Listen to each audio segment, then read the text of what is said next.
anyone that is born with a Caul? Tag them below. Let's look at the special category of names in the Yoruba culture, ORÚKỌ RUNWÁ, and how it relates to a child born with a Caul. Orúkọ tí àwọn ọmọ ti mú wá láti ọ̀run kí a tó sọ wọ́n ní àwọn orúkọ àbísọ̀ mìíràn. Orúkọ àmútọ̀runwá, preordained names given to children who are marked for greatness, reflecting divine blessings, especially when it has to do with a Caul child and a Caul child. Today I'll be looking at just 3 names: Talabi, Salako, and Oke.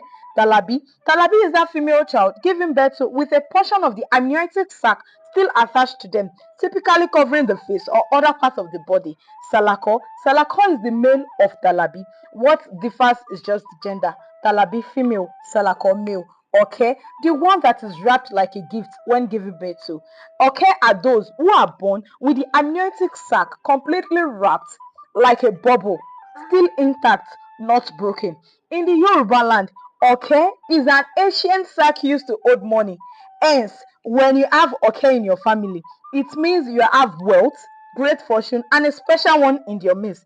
In the Yoruba culture, either the Caul child or the Caul child are believed to be a special person, a great one, the one with special qualities, a protector, a healer, and many great things.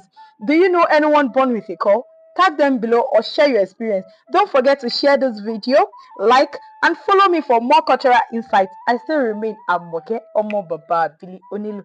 See ya.